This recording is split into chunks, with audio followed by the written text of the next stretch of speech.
Okay. हम लोग last day topic पढ़ रहे थे बौद्ध धर्म, बौद्ध दर्शन के बारे में, जिनमें से बहुत सी चीज़ें हम लोगों ने पढ़ी थी, जानी थी। तो इसके संबंध में कुछ और भी बातें हैं जो हम लोग जानेंगे। आप लोग पहले फीडबैक भी अगर कुछ आप लोगों के पास में हो बोल सकते हो, और नेक्स्ट आपके पास में कोई क्वेश्चन हो वो बोल सकते हो। और फीडबैक नहीं है तो मैं बोल रहा हूँ जो भी फीडबैक मुझे बताने हैं। ओके, ठीक है। आपको बोलना है फीडबैक किसी को भी?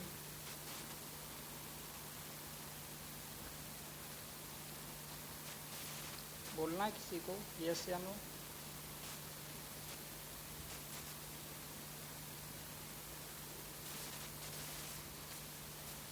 हाँ, जो इनके फीडबैक के बारे में कुछ मैं बताना चाहूँगा। जैसे इनकी कुछ स्लाइड्स थी, स्लाइड्स तो बहुत अच्छी तरीके से बनी थी, अट्रैक्टिव थी, काफ़ी अच्छी स्लाइड बनी थी। उसमें कुछ जैसे संस्कृत के वर्ड थे, तो उन संस्कृत के वर्ड में आई थिंक कृति देव से अगर आप टाइप करोगे तो वहाँ पर आपको हर एक चीज़ सही से टाइप हो जाएगी। अगर और किसी फॉन्ट से आप टाइप करोगे तो उसमें, और हिंदी में जैसे टाइप करोगे, जैसे मंगल से टाइप करना है या किसी अन्य चीज़ से, तो वहाँ पर आपके कुछ वर्ड गलत हो जाते हैं, कुछ वर्ड आप नहीं लिख पाते हो, समय लगता है, चीज़ें नहीं सीखे होते हो। तो उसी परिप्रेक्ष्य में इनमें गलतियाँ हुई थी, जिसमें इन्होंने संस्कृत के कुछ शब्द थे, उन संस्कृत के शब्द में विसर्ग होते हैं, हलंत होते हैं, इनका सही से टाइपिंग नहीं था। ठीक है, तो वो उस टेक्निकल प्रॉब्लम की वजह से हो जाता है।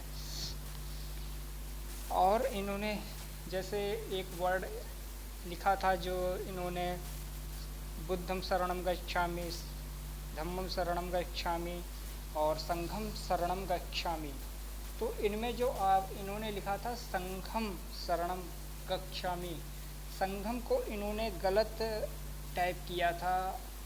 आई थिंक संगम लिखा था, है ना? Yes sir. यस सर, हाँ। तो उसकी जगह पे संगम होता है। ठीक है, तो इसको ध्यान देने की आवश्यकता है। उसको सही कर सकते हैं जब फाइनल आप सबमिट करना पीपीटी में। ओके। उसके बाद में जो इनके पढ़ाने के लिए जो सिस्टमेटिक, जैसे हम लोगों ने बहुत सी जगह पर बात की है, आदर्शवाद से बात करते आ रहे हैं कि हमें कौन सा क्रम अपनाना है। जैसे कोई भी शिक्षा होती है, शिक्षा के लिए सबसे पहले हम कॉन्सेप्ट पे जाते हैं, फिर उसके objective, curriculum, teaching method, discipline, teacher, student, है ना, स्कूल एंड देन अदर जो भी शिक्षा बात की है, पीपुल एजुकेशन, जन शिक्षा हो गई, स्त्री शिक्षा हो गई, धार्मिक शिक्षा हो गई, व्यावसायिक शिक्षा हो गई, ये एक क्रम होना चाहिए। तो इनका पॉइंट तो लगभग सभी कवर किए, लेकिन जो इनका क्रम था वो सिस्टमेटिक नहीं था, तो क्रम को भी ध्यान रखने की आवश्यकता है। ठीक है। और जो शिक्षा के उद्देश्य थे, उन शिक्षा के उद्देश्यों में इन्होंने पॉइंट्स बताए थे, लेकिन कुछ पॉइंट्स की वहाँ पर कमी थी, कुछ पॉइंट्स और हो सकते थे, क्योंकि बहुत जो शिक्षा है उसमें उसके उद्देश्य बहुत सारे हैं, तो वहाँ पर कुछ और पॉइंट्स बढ़ाए जा सकते थे। ठीक है, यही सारी चीज़ें थी। और इसके बाद में जो इन्होंने, जैसे हम लोग दर्शन पॉइंट पढ़ रहे हैं, दर्शन वो भी शिक्षा के परिप्रेक्ष्य से इन्होंने जो चीज़ें बताई हैं, जैसे आप लोग ही कोर्स में पढ़ रहे हो, जो सेकेंड पेपर आपका है सोशियो इकोनॉमिक पर्सपेक्टिव आप में, उसमें आप लोग बौद्ध धर्म पढ़ रहे हो, तो बौद्ध धर्म में वो वहाँ का जो पोर्शन था, जो वहाँ के पॉइंट्स है, जो वहाँ पर चीज़ें पढ़नी थी, वो पॉइंट्स यहाँ पर पढ़ाए गए थे। इसमें हमें किसी अन्य प्रकार से पढ़ना चाहिए था। इसमें मीन्स वो चीज़ें नहीं आनी चाहिए कि वैदिक दर्शन इन सब चीज़ों से जैसे तुलना नहीं करनी होनी चाहिए थी। वो वाला पोर्शन हम लोगों ने पढ़ लिया। जैसे आप नेक्स्ट ईयर पढ़ोगे सेकेंड ईयर में हिस्टोरिकल पर्सपेक्टिव में, तो जो चीज़ें ये पढ़ी गई हैं, यही सारी चीज़ें आपको एक सेम टू सेम रिवीजन करना है, सेम टू सेम, इसमें कुछ परिवर्तन नहीं होना है।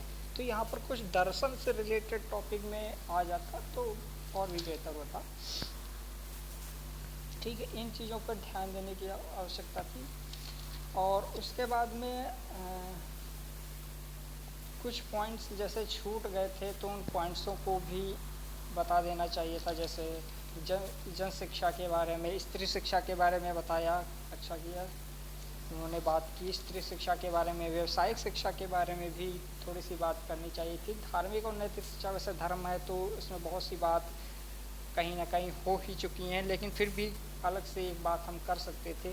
नैतिक शिक्षा पूरा ही नैतिक मूल्यों पर आधारित है ये, तो नैतिक भी बात हो चुकी थी। ठीक, इनमें कुछ पॉइंट्स जैसे त्रिरत्न, जो बौद्ध दर्शन के बहुत ही महत्वपूर्ण बिंदु है। त्रिरत्न आप लोगों ने सुने होंगे, पढ़े होंगे, जैन दर्शन में भी मिलेंगे आपको और न्याय दर्शन में भी आपको त्रिरत्न मिलेंगे। यहाँ पर भी त्रिरत्न की बात की जा सकती थी। जो त्रिरत्न थे, बात की गई थी या आप लोग कहीं सुने थे। जैसे कई बार ऐसा भी हो सकता है कि मैं ना सुन पाया हूँ, मीन्स कई बार वॉइस कट हो जाती है। तो अगर आप लोगों ने अगर इनके बारे में सुना हो, बात की हो तो बता सकते हो। जैसे कई बार ऐसा हुआ कि मोबाइल से आवाज़ नहीं आ रही, किसी नेटवर्क प्रॉब्लम की वजह से ये सारी समस्याएं भी हो जाती हैं। तो अगर बात की गई है तो ठीक, नहीं बात की गई है तो थोड़ा सा इसके बारे में बता भी सकते हैं। ओके, कोई बोलेगा? सर एकदम कंफर्म नहीं है, आज ये वाला तो कंफर्म है। आज जो बताया था उन्होंने वो तो बताया था सर, हो सकता है बताया भी जो आप हाँ, कर रहे हैं ये भी हो ठीक सकता है। ठीक। इसमें जो मुख्य इम्पोर्टेंट जो बौद्ध दर्शन की बात है, उसमें आपके 4 आर्य सत्य, उनके बारे में बात बहुत अच्छे प्रकार से बताई गई थी। आर्य अष्टांगिक मार्ग, वो भी बहुत अच्छी तरीके से आप लोगों को बताई गई थी।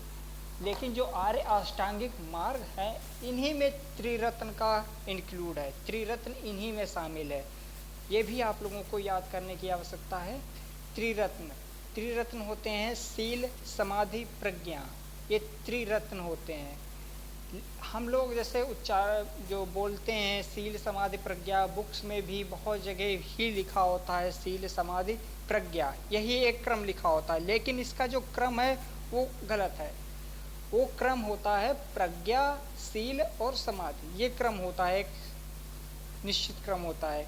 प्रज्ञा, जो हम लोगों ने आर्य अष्टांगिक मार्ग पढ़े थे, आर्य अष्टांगिक मार्ग में, सर हाँ सर तो जो सर त्रिरत्न सर आपने बताया सर, तो उसमें तो सर हमने पढ़ा है बुद्ध, धम्म और संघ के बारे में त्रिरत्न बताया गया है। बुद्धम शरणम गच्छामि, इसके बारे में। हाँ, हाँ मुझे लगा सर वही तो सर हाँ हाँ, त्रिरत्न सर वही है ना। नहीं, त्रिरत्न इनको बोला जाता है, वो भी हैं, वो भी एक संस्कार है। वो संस्कार को भी ये सरत्रयी के नाम करके नाम से बुलाया जाता है। जब संघ में प्रवेश करता है तो उसे ये सारी चीज़ें कहनी पड़नी है, जिसे सरत्रयी कहते हैं। ठीक है, ठीक है सर। ये चीज़ें मैंने भी देखी थी, जैसे इंटरनेट पे, या हमने भी कई जगह सर्च किया था ये त्रिरत्न होते क्या है। तो त्रिरत्न जैसे टाइप करो तो त्रिरत्न में बुद्धम शरणम गच्छामि ही वाला आता था, लेकिन वो हमें नहीं चाहिए था। त्रिरत्न जो था वो आपके शील, समाधि, प्रज्ञा ही है। और जो आप लोगों ने आर्य अष्टांगिक मार्ग पढ़े थे, आर्य अष्टांगिक मार्ग कौन थे? सम्यक दृष्टि, सम्यक संकल्प, सम्यक वचन, सम्यक कर्म, सम्यक जीव, सम्यक व्यायाम, सम्यक स्मृति, सम्यक समाधि। जो प्रज्ञा, शील और समाधि, ये इन्हीं 8 पार्टों में इन्हीं के रत्न है। जैसे प्रज्ञा, प्रज्ञा में आपके 2 आर्य अष्टांगिक मार्ग में से 2 आते हैं, जिनमें से आपका सम्यक दृष्टि और सम्यक संकल्प, ये आपके प्रज्ञा में आते हैं। और सम्यक शील में जो आते हैं आपके आर्य अष्टांगिक मार्ग में से, वो आपके सम्यक वचन, सम्यक कर्म, सम्यक जीव और सम्यक व्यायाम, ये आपके शील में आते हैं। और समाधि में जो आपके आएंगे वो हैं सम्यक स्मृति और सम्यक समाधि, ये आपके समाधि में आएंगे। सील क्या होता है? सील का अर्थ होता है, पहले हम प्रज्ञा की बात करेंगे। प्रज्ञा क्या होता है? प्रज्ञा इनमें 3 भागों में डिवाइड किया गया है। जैसे प्रज्ञा में आप श्रुतमयी, चिंतनमयी और आपके हो गए भावनामयी श्रुति, इन 3 प्रकार से डिवाइड किया गया है। इसमें से जो आपके प्रज्ञा में से उपदेश, प्रज्ञा का उपदेश सुन ले तो यह श्रुतमयी कहलाती है, श्रुत प्रज्ञा कहलाती है। जो भी हम सुनते हैं और उस सुनने को जो हम सुनने के बाद में हम उस पर चिंतन मनन करते हैं, वो चिंतन प्रज्ञा कहलाती है। और ये दोनों में वैसे तो ये दोनों में मानते हैं कि ये दोनों सही मायने में प्रज्ञा नहीं है। सही मायने में जो प्रज्ञा होगी वो है अपने भीतर की सच्चाई को स्व अनुभूति द्वारा, जो अपने भीतर की सच्चाई है, अपने भीतर में सच्चाई छिपी हुई है, उसको स्व अनुभूति द्वारा स्वयं जानकर, स्वयं ज्ञान प्राप्त करके अपना ज्ञान जगाए। मतलब स्वयं जानकर अपना ज्ञान जो जगेगा वही प्रज्ञा सही होती है। मतलब स्वयं अपनी अनुभूति द्वारा प्राप्त ज्ञान प्रत्यक्ष ज्ञान है, स्वयं अपनी अनुभूति द्वारा होगा, जिसमें सम्यक दृष्टि, सम्यक संकल्प ये आते हैं। और सील क्या होता है?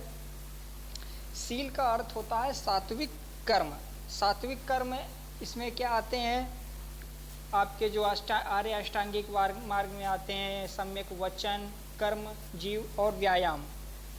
तो सम्यक सील में आएंगे आपके अहिंसा, अस्तेय, सत्य भाषण, ब्रह्मचर्य, इन सब का हमें पालन करना है और नशा का सेवन नहीं करना है।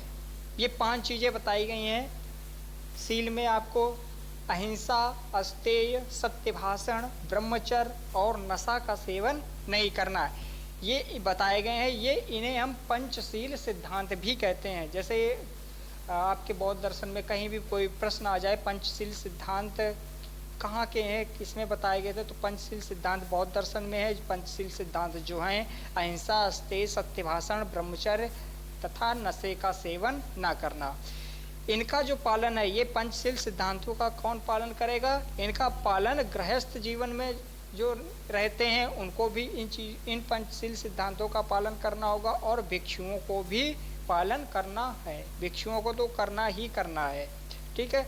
भिक्षुओं को ये पंचशील सिद्धांत तो पालन करने हैं, इसके अतिरिक्त भिक्षुओं को और भी 5 शीलों का विधान है, 5 शीलों का पालन करना है। जैसे अपराह्न भोजन, माला धारण, पहला अपराह्न भोजन, दूसरा माला धारण, तीसरा है संगीत, चौथा है स्वर्ण रजत का त्याग। मीन्स तीसरा जो संगीत है, संगीत का त्याग करना है, संगीत सुनना नहीं है, संगीत का त्याग करना है। स्वर्ण रजत का त्याग करना है, मीन्स आभूषणों का त्याग करना है। और नंबर 5 पे आएगा शय्या का त्याग, जो शय्या आरामदायक शय्या होंगी उन शय्याओं का त्याग करना है, ठीक है। ये 5 भिक्षुओं को पालन करने ही होंगे। जो पंचशील सिद्धांत ऊपर बताए गए वो और ये 5 शील और हैं, इन सबको पालन करना एक भिक्षु के लिए आवश्यक है। शील क्या होता है? शरीर और वाणी से, शील क्या कहते हैं? जिसमें शरीर और वाणी से कोई ऐसा काम नहीं करना जिससे औरों को या दूसरों को हानि हो, उनकी सुख शांति भंग हो। मीन्स ऐसा कोई भी काम नहीं करना है जिसमें दूसरों को कोई भी तकलीफ हो, कोई भी उनकी सुख शांति में विघ्न आए, ऐसा कुछ भी नहीं करना है। शरीर से भी नहीं करना है या वाणी से भी नहीं करना है। जो वचन बोलते हैं, कर्म बोलते हैं, जो हम लोग आर्य अष्टांगिक मार्ग में पढ़े हैं, इनसे किसी भी प्रकार का कोई भी विरोध नहीं करना है। और कहते हैं कि शील की यह शिक्षा सभी संप्रदाय को मान्य थी। मतलब जो शील की शिक्षा है ये सभी संप्रदाय मानते हैं। जैसे त्रिरत्न आते हैं, सब बहुत जितने भी संप्रदाय सभी मान रहे हैं। शील की शिक्षा गहराइयों तक ले गए। मतलब जो शील की शिक्षा होगी वो एक गहराइयों तक ले जाती है। इन्होंने सिखाया कि मन दूषित हो तो शरीर और वाणी से दुष्कर्म होते ही रहते हैं। अर्थात अगर शील का पालन नहीं हो पा रहा है तो उन्होंने बताया कि मन अगर आपका दूषित है तो शरीर से और वाणी से दुष्कर्म या गलत कार्य होते ही रहते हैं, क्योंकि उनकी उत्पत्ति मन से ही होती है। यदि मन मैला है तो शरीर और वाणी से दुष्कर्म हो ही जाता है। मन अगर मैला हो रहा है, आप मैला है, तो शरीर से, वाणी से, कर्म से, इन सब से आपसे दुष्कर्म होते ही जाएंगे। अतः भगवान ने मीन्स बुद्ध ने इन निर्मल चित्त से शील पालन करना सिखाया। मीन्स इससे हम लोग जो अष्टांगिक मार्ग हैं, सम्यक वचन, सम्यक कर्म, सम्यक जीव, सम्यक व्यायाम से इन सबको शुद्ध कर सकते हैं। अब नेक्स्ट आपको जो त्रिरत्न में आते हैं समाधि। समाधि का अर्थ आप लोग काफ़ी जानते हो, आप लोग पढ़े भी हो पहले भी, अभिषेक ने भी आप लोगों को बहुत कुछ बताया इसके बारे में। समाधि का अर्थ होती है चित्त की नैसर्गिक एकाग्रता मीन्स एकाग्रता में हो जाना। समाधि अगर जब कोई व्यक्ति लगाता है तो समाधि से 3 प्रकार की विधाएं उत्पन्न होती हैं। वो विधाएं होती हैं पूर्व जन्म की स्मृति, दूसरी है जीव की उत्पत्ति तथा विनाश का ज्ञान होता है, और तीसरी होती है चित्त के बाधक विषयों की जानकारी, मतलब जो हमें बाधा पहुंचाते हैं उनके विषयों के बारे में जानकारी होती है। ये समाधि में आते हैं। समाधि में और भी देखते हैं कि समाधि जैसे पूर्व में आप लोग देखते होंगे बहुत सी चीज़ों, वैदिक दर्शन में आप लोगों ने समझा होगा, या और भी चीज़ें सुनी होगी। उसमें कहते हैं कि किसी मंत्र जाप अथवा किसी आकृति या रंग रूप को ध्यान से मन को एकाग्र किया जाता है। मंत्र जाप से जैसे जो मन होता है अपना, उसको एकाग्र करना है, तो इसके लिए हम क्या करते हैं, जैसे आप कभी भी बैठे हो तो एकाग्र मन नहीं हो पाता है ना। मीन्स हम अपने जो ध्यान से बैठे हो तो मन में क्या बहुत सी चीज़ें इधर उधर चलती रहती हैं भौतिक वस्तुओं की तरफ, तो इसके लिए मन को एकाग्र करना है। तो इसके लिए दिया गया है कि आप मंत्र का उच्चारण कीजिए। मंत्र जो हमें ईश्वर की जो भी भक्ति प्रदान करता है उन मंत्र से हम एकाग्र करते हैं, क्योंकि जब जैसे आपके पास में कुछ भी हाथ में नहीं होता है, कुछ भी खाली कोई भी ऑब्जेक्ट ना हो, तो आपका मन इधर उधर भागता रहता है। तो उस मन को एकत्रित करने के लिए अगर आपके पास में मोबाइल आ जाए तो आपका पूरा जो मन होगा एकाग्रचित उस मोबाइल की तरफ ही होता चला जाएगा। या आपको इंटरेस्ट आ जाए पढ़ने में, कोई भी कहानी अच्छी लगने लगे, आपको कुछ नहीं दिखने लगेगा, आप उस बुक में एकाग्रचित हो जाओगे। तो इसके लिए मन को जो समाधि में जाएंगे तो वहाँ पर मन को एकाग्रचित करने के लिए मंत्र का सहारा लिया गया। उस मंत्र के द्वारा हम उस समाधि में जा कर के मन को एकाग्र कर सकते हैं, या हम किसी आकृति के द्वारा हम अपने मन को कर सकते हैं एकाग्र, रंग से, रूप से, इन सब चीज़ों से हम मन को एकाग्रचित कर सकते हैं। एकाग्रचित जब हो जाओगे तो आपकी समाधि में आप हो जाओगे और मन बिल्कुल भी एकाग्रचित होता चला जाएगा। इससे क्या होता है, कुछ अंशों में मन का ऊपरी हिस्सा एकाग्र हो जाने से निर्मलता और शांति प्राप्त होती है। जब आपका ये मन का ऊपरी हिस्सा एकाग्र हो जाएगा, धीरे धीरे जैसे ऊपरी हिस्सा एकाग्रचित हो जाएगा तो आपको धीरे धीरे महसूस होने लगेगा अंदर से कि हमें निर्मलता और शांति प्राप्त हो, ऐसी चीज़ें हो रही हैं। परंतु जब हम मन की गहराइयों में जैसे हमारे मन की गहराइयों में बहुत सारे ऐसे विकार होते हैं, है ना, बहुत सी ऐसी दुष्कर्म, ऐसी चीज़ें भरी हुई होती हैं, हमारे अंदर विकार भरे होते हैं। वो विकार सब क्या होते हैं, वो विकार उभर कर आ जाते हैं और सारे जब ये आप कह सकते हैं कि एकाग्रचित नहीं होगे तो कैसे ये सारी चीज़ें हैं जो हमारे मन में भरे हैं, तो यही सारे आते जाएंगे और ये होगा कि हमारे मन शरीर है, उस शरीर को या हमारे मन को मलिन करते चले जाएंगे और समाधि क्या होगी, मंद होती जाएगी। अगर आपका कोई भी एकाग्रचित वो कम हुआ, एकाग्रता कम हुई, तो ये आपके विकार होंगे, मन के अंदर जो विकार होंगे वो विकार हमारे मानस को या मन को मलिन कर देंगे और हमारी समाधि धीरे धीरे मंद होती जाएगी, मतलब एकाग्रचित्ता भंग होती जाएगी। और जो भगवान बुद्ध हैं वो कहते हैं कि संपूर्ण चित्त की निर्मलता के आधार पर जो एकाग्रचित्ता की जाएगी वही समाधि होगी, उसी समाधि को इन्होंने सम्यक कहा है। ठीक है, तो ये हमारे प्रज्ञाशील समाधि, ये त्रिरत्न के बारे में कुछ जानकारी थी। Okay, yes. और भी कुछ बात करनी है आप लोग बता सकते हो। ओके, थोड़ा हम इनके जन शिक्षा के बारे में देख लेते हैं कि बौद्ध दर्शन ने जन शिक्षा के बारे में अपने विचार प्रस्तुत क्या दिए हैं। बौद्ध दर्शन आप लोग जानते हो कि जन्म के आधार पर मनुष्य में भेद नहीं करता है और सभी के लिए प्रारंभिक शिक्षा की व्यवस्था का ये समर्थन करता है।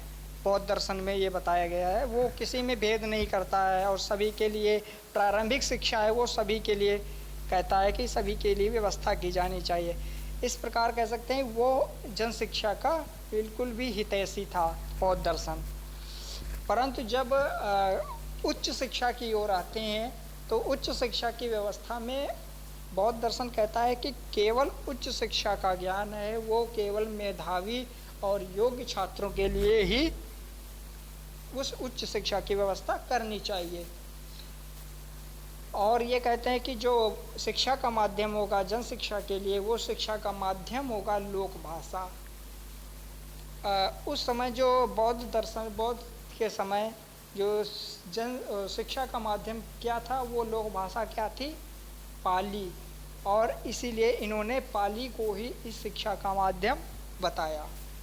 ठीक है, और इसमें कुछ थोड़ा सा मूल्यांकन भी कर देते हैं और इसमें कुछ पॉजिटिव भी, क्योंकि साथ में कर लेते हैं मूल्यांकन भी हो जाएगा, अलग से बताने की आवश्यकता नहीं होगी। जैसे हम लोगों ने अभी जाना कि बौद्ध दर्शन जन्म के आधार पर मनुष्य में भेद नहीं करते, इसलिए उन्होंने सबके लिए प्रारंभिक शिक्षा का विधान कर दिया कि सभी को प्रारंभिक शिक्षा दी जाएगी। इससे स्पष्ट होता है कि वो जन शिक्षा के हिमायती थे। परंतु वो कहते हैं कि परंतु बौद्ध दर्शन के आधार पर मानसिक व बौद्धिक दृष्टि से, मतलब जो मानसिक और बौद्धिक दृष्टि से उनमें मनुष्य में भेद करते हैं। मतलब शारीरिक रूप से मनुष्य में कोई भी भेद नहीं करते हैं, लेकिन जब मानसिक व बौद्धिक दृष्टि की बात आती है तो वो मनुष्य में भेद करते हैं। और उच्च शिक्षा की व्यवस्था वो केवल मेधावी और योग्य छात्रों के लिए ही करते हैं।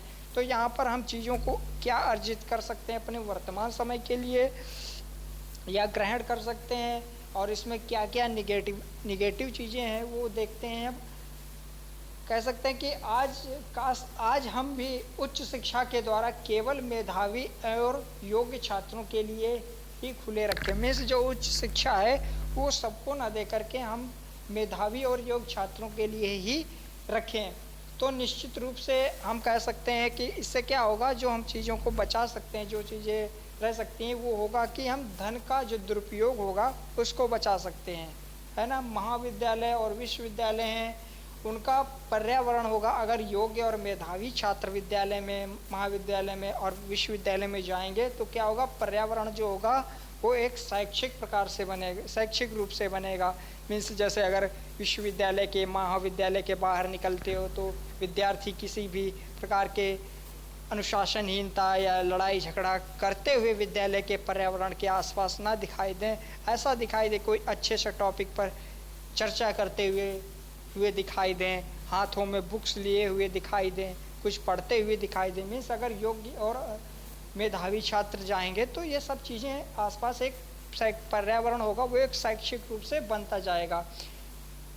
वही बात है कि तोड़ फोड़ जैसी चीज़ें दिखाई देती हैं अगर अयोग्य छात्र वहाँ चले जाएंगे, किसी भी डोनेशन से एडमिशन ले लेते हैं या किसी भी माध्यम से एडमिशन ले लेते हैं, है ना। तो तोड़ फोड़ जैसी ये अनुशासनहीनता, ये सारी चीज़ों के स्थान पर क्या होगा, शिक्षा का स्तर ऊंचा उठेगा और पर्यावरण शैक्षिक बनेगा, और जिससे क्या होगा, समाज को योग्य चरित्रवान और निष्ठावान, कर्तव्यनिष्ठ और महान जैसे मतलब ऐसे विशेषज्ञ प्राप्त होंगे जो हमारे समाज को, राष्ट्र को उन्नति की ओर ले जाएंगे।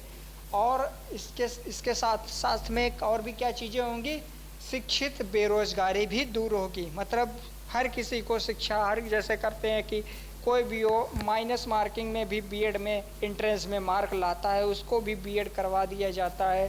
तो क्या होगा, एक शिक्षित बेरोजगारी बन जाती है। अगर यही योग्यता के आधार पर इतना क्राइटेरिया हो जाए या किसी भी माध्यम से सीट कम हो, हम इसके ऊपर नहीं लेंगे, इसके नीचे नहीं लेंगे लोगों को, तो क्या होगा, एक शिक्षित बेरोजगारी जैसी चीज़ें दूर होंगी।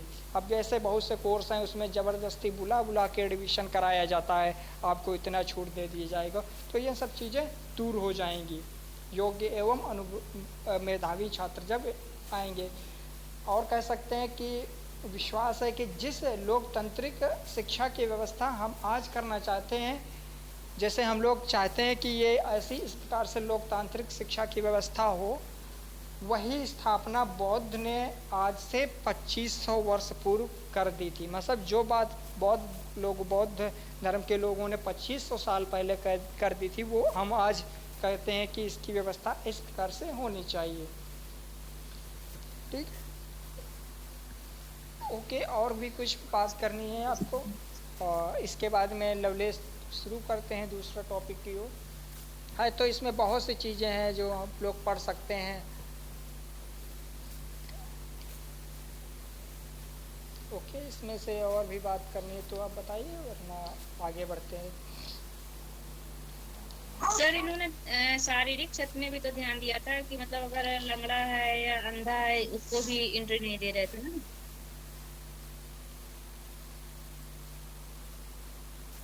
सर जी? हाँ हाँ हाँ, ऐसा हुआ था कि इनके दो जो बौद्ध दर्शन था उसके दो रूप हो गए थे। एक होता है हीनयान और एक बना है महायान, है ना।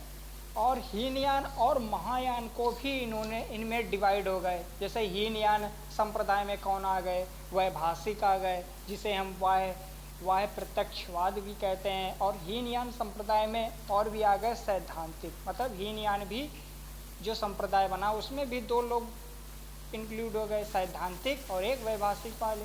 इसमें ब्रह्म अनुर्मयवाद के लोग कहलाए जाते हैं। और महायान जो शाखा बनी, उस महायान शाखा में भी दो लोग आ गए, जिनमें से योगाचर आ गए, जिनको विज्ञानवाद की संज्ञा दी जाती है, विज्ञानवाद कहते हैं योगाचर। और दूसरा जो है माध्यमिक, जिसे हम शून्यवाद कहते हैं, इन संप्रदाय में बना। तो कुछ जैसे इनमें से शाखाएं हैं, उन शाखा के लोग मानते हैं। जैसे इन्होंने हीनयान जो संप्रदाय के लोग थे, उन्होंने बुद्ध की जो मौलिक शिक्षा है उन मौलिक शिक्षा को माना। ठीक है, जैसे मौलिक शिक्षा कौन है, आर्य सत्य, आर्य अष्टांगिक मार्ग और त्रिरत्न, इनको मान लिया। और जो आपके महायान संप्रदाय हैं उन्होंने मौलिक शिक्षाओं को माना। उसके साथ साथ में इन्होंने मूर्ति पूजा, जैसे बुद्ध कहते थे कि मूर्ति पूजा का ये विरोध करते थे, लेकिन महायान लोगों ने मूर्ति पूजा के विरोध करने के अलावा इन्होंने भगवान को, मतलब भगवान बुद्ध को ही मूर्ति के रूप में स्थापित करके उनकी ही पूजा करना शुरू कर दिया। तो इसी में जैसे कुछ शाखाएं थी, जैसे हीनयान शाखा है, उनको सभी को समान रूप से सबको अधिकार देते हैं कि सभी लोग शिक्षा ग्रहण कर सकते हैं। उसमें जो भी शारीरिक रूप से विकलांग होंगे या किसी भी उसका शरीर छिन्न भिन्न होगा, मतलब सभी को वो शिक्षा की बात करते हैं, स्त्री हो, पुरुष हो, महिला हो, एवरीवन। उसमें दूसरी शाखा है, वो बोलती है कि इनमें से इन लोगों को हम शिक्षा नहीं देंगे, इनको हटाना होगा। मीन्स जब बौद्ध धर्म का पतन हुआ तो यही सर यानी महायान कहता है इसे कि शारीरिक रूप से विकलांग लोगों को शिक्षा नहीं देनी चाहिए। हाँ, मीन्स यही सारी चीज़ें आएंगी इसमें कि शारीरिक रूप से इसमें भी बहुत से जब आएंगे योगाचार्य, ये शून्यवाद होगी, ये सब आएंगे, तब उनमें से हम देखेंगे। मतलब हम लोग अगर पढ़ना चाहें तो बहुत सा विस्तार से इसमें पढ़ेंगे, तब बहुत सी चीज़ें समझ में आएंगी। तो इन्हीं में से एक कहते हैं कि इसमें सभी को शिक्षा दी जाए, एक को शिक्षा ना दी जाए। जैसे हम लोग वैदिक धर्म में जाते हैं तो वैदिक धर्म के जो शुरुआत थी, उस शुरुआत में हम किस की बात करते थे। जैसे जो कर्म कांड, हमारे वर्ण व्यवस्था बनी, वर्ण व्यवस्था बनी, उसमें किस प्रकार से शुरुआत में बने, धीरे धीरे उसका वो एक दूसरे रूप में ले लिया, जन्म के आधार पर उसको वर्ण व्यवस्था में बना दिया।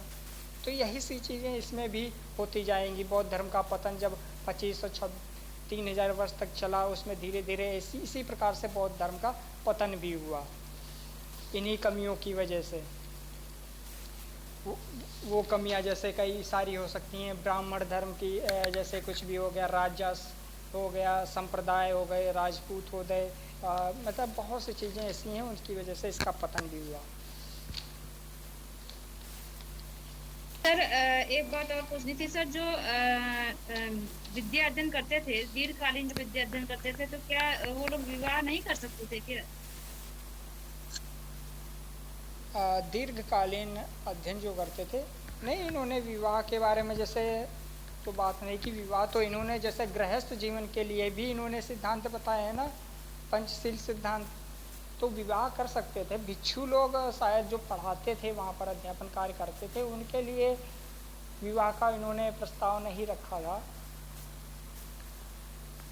लेकिन बाद में इन्होंने धीरे धीरे जब अंतिम पड़ाव की ओर आते गए, जैसे शुरुआत में पहले ये हुआ कि स्त्रियों को इसमें स्थान नहीं देते थे, बौद्ध भिक्षु थे जो मठ थे, उनमें बौद्ध मठ में नहीं आने दिया था। बाद में धीरे धीरे स्त्रियां भी इसमें अध्ययन करने आ गए, गृहस्थ जीवन भी व्यतीत करने लगे, तो यही सब धीरे धीरे इसमें बदलाव आने लगा। और जैसे कोई भी होता है कि इसमें निःशुल्क शिक्षा होगी, कोई भी धन नहीं ले सकते, बाद में ये हुआ कि इसमें धन की अपार संपत्ति जैसे धन आने लगा।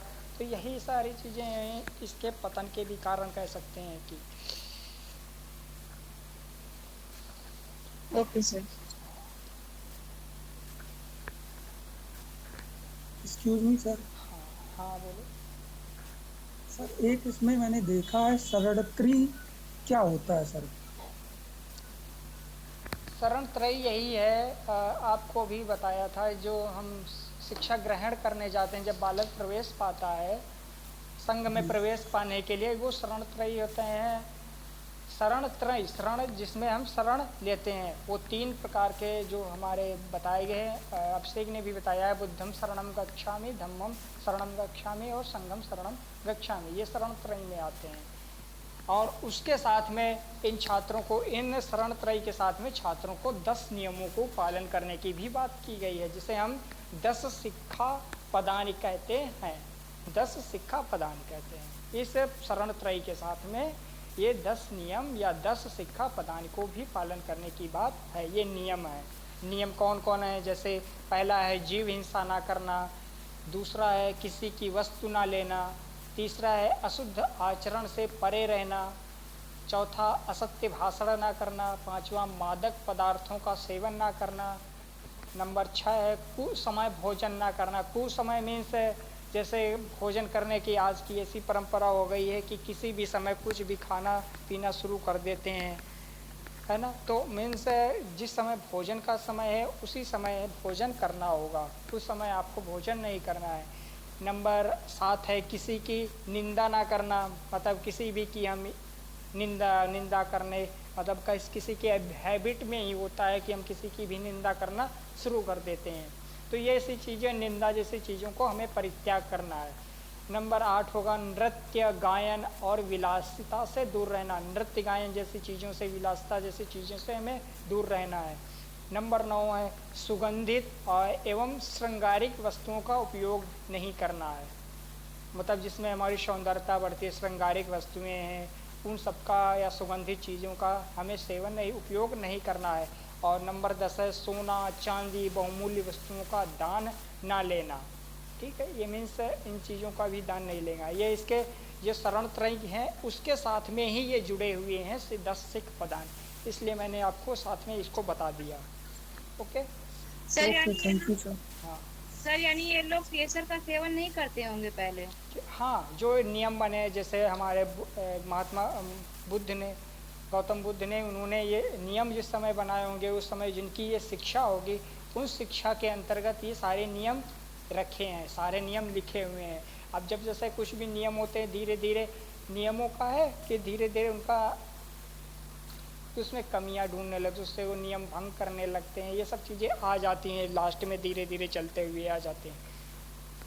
कोई भी बनाओ या अपने घर में भी बनाओ, जैसे आप पढ़ने के लिए ही अपना टाइम टेबल बहुत से लोग बनाते होंगे। फर्स्ट डे बनाया तो उसको एक सॉलिड तरीके से उसका पालन किया, लेकिन जैसे ही हम उसके अंतिम पड़ाव की ओर आते हैं, आगे चल के दूसरे दिन, तीसरे दिन, एक हफ्ते बाद, महीने बाद में, उस टाइम टेबल में का क्या होता है, देखते हैं कि जो हम क्रिया कर रहे हैं दिन भर की और हमारे टाइम टेबल की क्रिया है, उनमें बहुत सा अंतर होने लगता है। ऐसे ही ये नियम जब महात्मा बुद्ध ने इन नियमों को सुनाया होगा, बताया होगा, इसकी शिक्षा दी होगी, उस समय ये नियम प्रतिपादित किए, बताए। धीरे धीरे इन नियमों में क्या होने लगा, धीरे धीरे सब कह सकते हैं कि विच्छेद होने लगे, ये सब नष्ट होने लगे इन नियमों को। यही सारी चीज़ें आती हैं। ओके सर मेरा एक सर सवाल सर है। हाँ, आपसे एक आप बता सकते। जी सर, बुद्ध का जो पहला दर्शन था कि पहला एक विचार था आत्म दीपो भवः, अपने दीपक स्वयं बनो। हाँ, ये तो चीज ठीक सर, लेकिन दूसरा इनका प्रमुख विचार था मध्यम मार्ग। मध्यम मार्ग इनके कहने का तात्पर्य क्या था? इन्होंने किस परिप्रेक्ष्य में मध्यम मार्ग की विवेचना की है? अभिषेक आप बताना चाहोगे?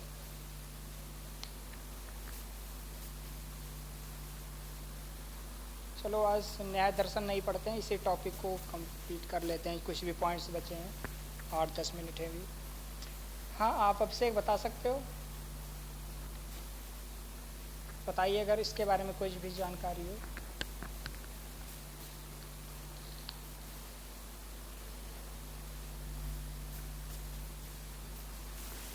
इसके बारे में मध्यम जो मार्ग है उसके बारे में मैं थोड़ा सा बता रहा हूँ, जैसे आप लोग समझ में आ जाओगे।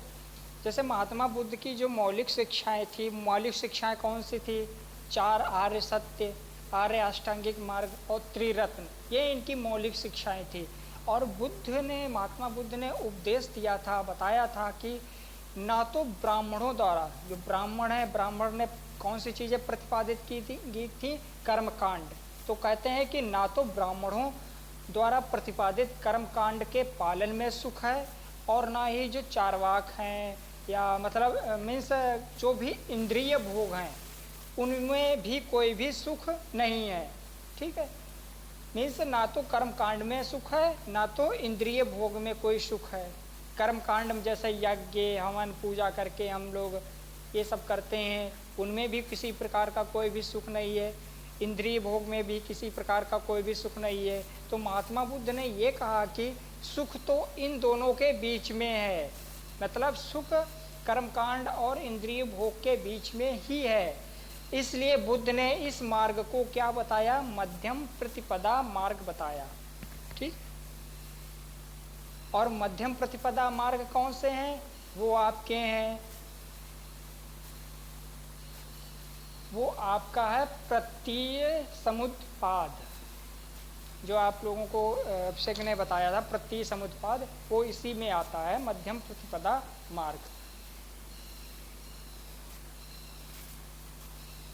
और कुछ इसमें मध्यम ये बता दें, प्रत्यय समुत्पाद में इन्होंने क्या बताया है कि इसके बारे में भी आप लोग बता दें, प्रत्यय समुत्पाद क्या होता है। इस सिद्धांत के अनुसार हम किसी भी वस्तु को एक नियत रूप में देखकर प्रसन्न होते हैं। जैसे कोई भी वस्तु होती है, एक नियत रूप में देखकर कोई भी वस्तु, जैसे आपका मोबाइल ही है, उसको देख करके क्या है, हम लोग प्रसन्न होते हैं। किंतु जब हम थोड़ी देर में अथवा कई वर्षों में ही उस वस्तु को उस रूप में नहीं पाते हैं तो क्या होता है? दुख होता है। जैसे मोबाइल है, 1 वर्ष 2 वर्ष बाद आपके उस मोबाइल में हैंग होने लगे या कुछ भी समस्या आ जाए तो क्या होगा? हम धीरे धीरे दुख की ओर आ जाते हैं कि ये ऐसा क्या हो गया। ठीक है, तो यही कहते हैं कि जब हम कुछ उस वस्तु को नियत रूप में देखते हैं, उसी रूप में देखते हैं तो प्रसन्न होते हैं। जब कुछ समय बाद, कुछ वर्षों के बाद उस वस्तु को देखते हैं तो हमें दुख की अनुभूति होती है। मतलब कहते हैं कि वस्तुओं की परिवर्तनशीलता कार्य कारण की परंपरा से होती है। मतलब जो भी वस्तुओं की परिवर्तनशीलता है वो कार्य कारण की परंपरा से होती है, और कोई कार्य बिना कारण के नहीं होता है। मतलब कोई भी कार्य जो होगा वो कारण के बिना नहीं होगा।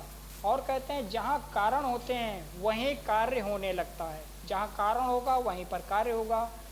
जैसे आपके पास में तेल है, दिया है, उसके साथ में बाती है, ठीक है, तो क्या होगा, ये आपके कारण होंगे, तो कार्य क्या होगा, वो लौ निकलेगी उसमें से, जो अग्नि है, जो दीप लौ मतलब दीपक में जो लौ जलेगा वो आपका कार्य हो गया। मीन्स कारण होगा तो कार्य होने लगता है, और प्रत्येक कार्य भी एक कारण होता है। इस प्रकार एक कारण से जब कार्यों की परंपरा चलती है तो वह असीम होकर रहती है। मीन्स जैसे एक कारण से दूसरा कार्य, दूसरे कार्य, फिर वो कार्य कारण बनता है, उस कारण से वो कार्य, उस कारण से, ऐसे से चलती परंपरा चलती रहती है। और कारण का कार्य रूप में परिणत होना ही परिवर्तनशीलता है। प्रतिसमुत्पाद के जो सिद्धांत है उसके अंतर्गत बुद्ध ने दुख और उसके 11 कारणों की विवेचना की है। दुख और उसके 11 कारण बताए हैं। जैसे जो हम लोग 4 आर्य सत्य पढ़ रहे थे, उन 4 आर्य सत्यों में जो दूसरा आर्य सत्य था दुख समुदाय, उसके अंतर्गत ये दुख है, तो उस दुख को के लिए 11 कारणों की इन्होंने विवेचना की है। दुख और 11 कारणों को ही द्वादश निदान कहते हैं। मतलब 11 कारण हैं लेकिन इसको कहते हैं द्वादश निदान, या हम इसे संसार चक्र की संज्ञा भी कह सकते हैं।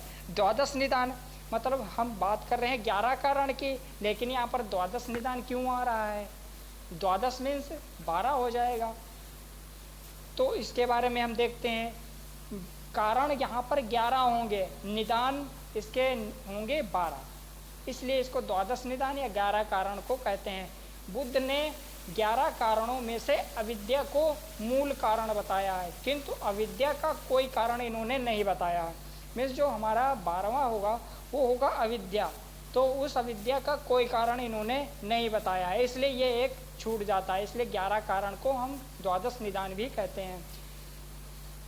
पहला है कि कहते हैं कि बुद्ध की दुख है, तो दुख का कारण क्या है? दुख का कारण है, मतलब जो संसार में दुख है उस दुख का कारण है जन्म, उस दुख का कारण है जन्म। जैसे हम आज जो भी दुख भोग कर रहे हैं उसका क्या कारण है? हम लोग जन्म लिए हैं, इसलिए उन दुखों को हम कष्ट कर रहे हैं, गर्मी, सर्दी, वर्षा और भी ऋतुओं को और भी सांसारिक वस्तुओं से कष्ट सह रहे हैं ना। तो दुख है, पहला होगा दुख का कारण है जन्म। और जन्म का कारण क्या है? जन्म क्यों हुआ? जन्म का कारण है भव। भव मीन्स होगा जन्म लेने की इच्छा, मतलब हमारी जन्म लेने की इच्छा है इसलिए हमारा जन्म हुआ। अब भव का कारण क्या है? भव का कारण मीन्स जन्म लेने की इच्छा का कारण क्या है? उपादान। उपादान मीन्स भोग्य वस्तुओं के प्रति लगाव, मतलब जो हमारे जन्म लेने की इच्छा इसलिए हुई क्योंकि हमें उपादान हुआ। उपादान में हमें जो भोग्य वस्तुएं हैं उनके प्रति लगाव है। उपादान का कारण क्या है? तृष्णा मीन्स भोग वस्तुओं के उपभोग की इच्छा। पहले हमें उन उपभोग्य वस्तुओं के प्रति लगाव था, जब हमारे अंदर तृष्णा हुई, तृष्णा अब वो भोग्य वस्तुएं हैं उनका हमें उपभोग करना है, उपभोग करने की इच्छा है, तो हम उपादान का कारण है तृष्णा, तो ये आए। अब उपादान जो तृष्णा का कारण है, तृष्णा का क्या कारण है? वेदना। वेदना मीन्स कह सकते हैं भोग से जो सुखानुभूति होती है, जो भी हमें भोग्य वस्तुएं हैं उनसे जो हम सुख की अनुभूति करते हैं वो वेदना कहलाएगी। और वेदना का क्या कारण है? स्पर्श। स्पर्श मीन्स जो भोग्य है उसे सन्निकर्ष, मीन्स जो भी जिन चीज़ों से हमें सुख की अनुभूति होती है उन वस्तुओं का हम स्पर्श करते हैं। अब स्पर्श का क्या कारण है? हम स्पर्श क्यों करते हैं, किससे करते हैं? इसका भी कारण है खडायतन। खडायतन क्या होगा? 5 इंद्रियां और मन, ये इसके कारण है, स्पर्श का कारण है। स्पर्श जैसे हमारी जो 5 इंद्रियां हैं उन 5 इंद्रियों के माध्यम से हम किसी वस्तु को स्पर्श करते हैं। मीन्स आँख से किसी चीज़ को हम देखते हैं, कान से किसी वस्तु को सुनते हैं, जैसे ये संगीत हो गया या कोई किसी की बातें हो गई, तो हम उनको सुनते हैं। त्वचा से स्पर्श करते हैं, जीभ से स्वाद लेते हैं, नाक से सुगंध प्राप्त करते हैं। ऐसे ये हमारी 5 इंद्रियां हैं। और नेक्स्ट है मन। मन भी आता है कि मन से हम उन चीज़ों को मन चिंतन मन करते हैं, उन मन से हम उन चीज़ों के जो सही गलत है उसके बारे में हम लोग समझते हैं। तो ये स्पर्श का कारण आपका होगा खडायतन। और खडायतन का कारण क्या है? नाम रूप, अर्थात जिसे हम गर्भस्थ शिशु कहते हैं। और नाम रूप का कारण है चेतना, अर्थात संस्कारों का निरंतर प्रवाह। और चेतना का कारण है संस्कार। संस्कार यहाँ पर होगा स्वार्थ मूलक कार्यों से जो तत्व उत्पन्न होता है। ये सारी चीज़ें इनके द्वादश निदान के ये सारी चीज़ें आती हैं।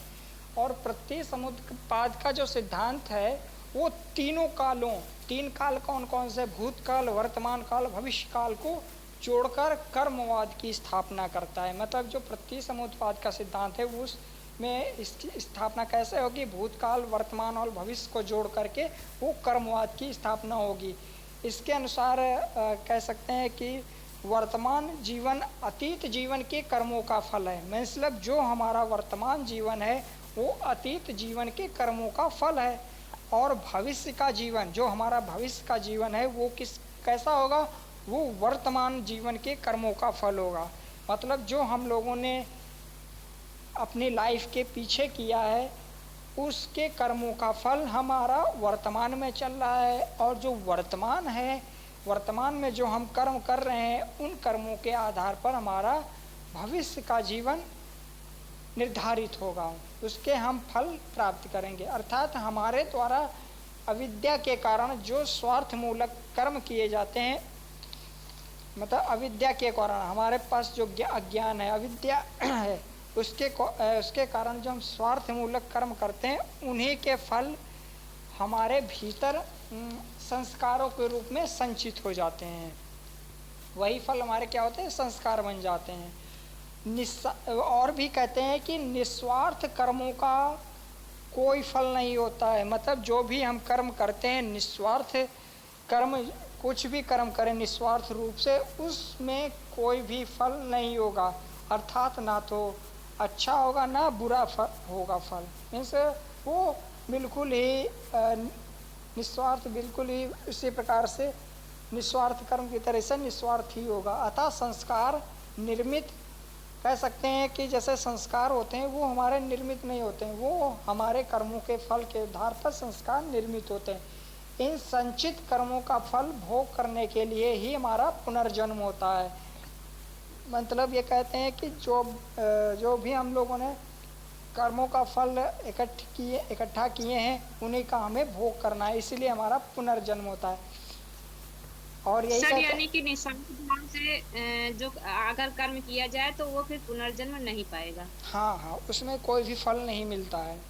अतः कह सकते हैं कि उपरोक्त जो सारी चीज़ें हम लोगों ने पढ़ी हैं, संसार चक्र, द्वादश निदान, इनमें से जन्म का संबंध भविष्य से, मतलब जो जन्म का संबंध होगा वो भविष्य से, अविद्या तथा संस्कार का संबंध भूत से। मतलब जो जन्म होगा वो हमारे भविष्य से होगा, अविद्या और संस्कार का संबंध हमारे भूत से होगा, और शेष के कारणों का संबंध वर्तमान होगा। जो भी बचे हैं इनके अलावा वो सारे सभी का संबंध वर्तमान से होगा। ठीक है, ये सारी चीज़ें आती हैं। चलो थोड़ा सा इसका मूल्यांकन कर देते हैं। हाँ, थोड़ा सर ये बताइएगा सर कि जो गौतम बुद्ध का सर एक विचार था कि जो ये संसार जो है दुखमय है, हाँ, तो सर ये इन्होंने जो कहा ये क्या कल्पना इनकी जो सत्य मानी जाए? क्योंकि सर ऐसा कहा जाए कि केवल संसार दुखमय है, यह भी सर सत्य नहीं है। और यह संसार तो सर एक तरफ दुखमय भी है और सुखमय, दोनों चीज़ें हैं। और तो जो सुख की जो हम लोग अभिलाषा करते हैं वही चीज़ तो बाद में दुख का कारण बनती है। लेकिन केवल एक तरफा यह कह देना कि संसार दुखमय है, तो सर क्या यह आज के समय सर ये प्रासंगिक होगा?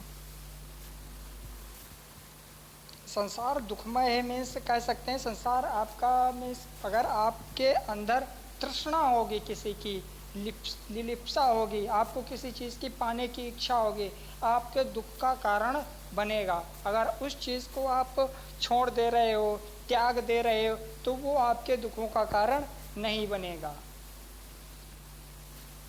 मतलब यही इन्होंने लेकिन इन्होंने सर इनका सर एक नकारात्मक पहलू सर देखा जाएगा सर, क्योंकि सर इन्होंने केवल एक तरफा बात कर दी ना, केवल संसार के दुखों की बात कर दी, सुखों की हाँ बात इन्होंने की ही नहीं। हाँ, इन्होंने दुख की ही बात की है। तो यही कहते हैं कि अगर आपके अंदर यही बुद्ध कहते हैं कि अगर ये आपका होगा कि आप किसी भी दुख का जो मूल कारण होगा वो आपके तृष्णा होगी या अधिक पाने की इच्छा होगी, आपके दुख का वही कारण होगा। अब इसका सर चूंकि हाँ सर चूंकि जन्म लेना एक नैसर्गिक प्रक्रिया है, केवल दुख वाली बात तो उन्होंने कही, लेकिन शिक्षा जो दी है वो सब उन्होंने इसीलिए दी है कि दुख को कम किया जा हाँ सके। हाँ, इन्होंने यही बात की है कि दुख का अंत है। मतलब ये कहते हैं कि दुख का अंत है, जो भी दुख हैं उनका अंत है। वो कैसे है? आर्य अष्टांग मार्ग के आधार पर हम दुखों का अंत कर सकते हैं। हाँ, अभिषेक बोलिए। जी सर, मेरी आवाज़ नहीं आ रही थी, एक्चुअली मैं घर पे आ गया हूँ सुबह। Okay okay. तो नहीं सर का मैं क्वेश्चन ठीक से सुन नहीं पाया, लेकिन अभी जो क्वेश्चन पूछ रहे हैं, हाँ जैसा कि इन्होंने पूछा कि संसार दुख में है, जैसा कि गौतम बुद्ध ने बताया है। अब इसमें हमने आपको एक चीज़ बताई थी कि ऐसा कौन सा व्यक्ति है जिसको अपनी मृत्यु से दुख ना हो। हाँ श्योर। इंद्रेश जी, कोई व्यक्ति ऐसा नहीं है जिसको इस बात से रूह ना कांप जाए कि उसकी मृत्यु काल जब होगा तो उसको दुख ना हो। अब हमने इसमें बताया था कि दुख किस तरह का होता है। जैसे हमने इस बात में भी आपको बताया था कि अप्रिय से संयोग दुखमय है। किसी भी प्रिय वस्तु या व्यक्ति से आपका अगर वो आप उससे लगाव नहीं है या ऐसा अप्रिय व्यक्ति है और उससे आपका संयोग हो जाता है तो ये भी एक दुख है। लेकिन प्रिय का वियोग भी दुखमय है। अगर कोई ऐसा व्यक्ति है जिससे आप बहुत लगाव रखते हैं, अगर उसका खो जाना या नष्ट हो जाना या छूट जाना तब भी आपको दुख है। तो उन्होंने इसीलिए तो अष्टांगिक मार्ग बताए थे कि दुखों को कैसे दूर किया जा सकता है। उन्होंने तभी तो ये सब अष्टांगिक मार्ग और 4 आर्य सत्यों की खोज करके बताया कि दुख में क्यों संसार है, इनसे कैसे बचाव किया जा सकता है। Yes sir. हाँ श्योर। नहीं सर, वो तो सर आपकी बात सर सही है, लेकिन सर मैंने जब पढ़ा सर इसका एक नकारात्मक पहलू के अंतर्गत इसको देखा तो वहाँ पे लिखा हुआ था कि जो इन्होंने बताया कि इनका एक विचार था कि संपूर्ण जीवन दुखमय है, क्योंकि केवल दुखमय ही कह देना यह मतलब आज की अगर समय में देखा जाए या उसी समय देखा जाए तो कोई मतलब सुखमय की इन्होंने चर्चा ही नहीं की।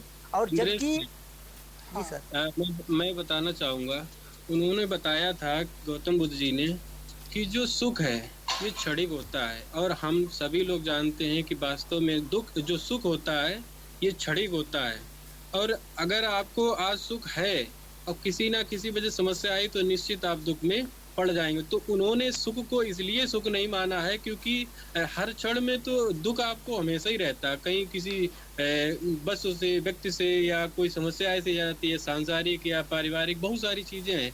तो इसलिए जो उन्होंने पहले जब 4 आर्य सत्य खोज की उससे पहले उन्होंने पूरे जहाँ जहाँ वो घूमना चाहते थे वहाँ उन्होंने भ्रमण किया और संसार में देखा कि संसार में यह देखा कि हमने आपको बताया था कि एक व्यक्ति की मृत्यु हो गई तो उसकी मिट्टी जा रही थी, लोग रो रहे थे और सोच रहे थे कि बताओ अगर कोई व्यक्ति ऐसा है कि मार काट पहले करता है, अपने सांसारिक सुखों की तरह जीता है, लेकिन अंत में उसकी मृत्यु हो जाती तो सुख क्या है? वो तो एक समय आने के बाद में दुख में ही विलीन हो जाना है। तो उन्होंने बताया सुख इसलिए नहीं बताया और निगेटिव आप जो बता रहे हो, क्योंकि हर पल जो सुख होता है ये बिल्कुल थोड़े समय के लिए आता है, अन्यथा दुख तो हमेशा है, चाहे जन्म हो और जन्म से लेकर जिंदगी भर और जो मृत्यु तक दुख ही दुख होता है। इसलिए उन्होंने जीवन को दुख का कारण बताया है।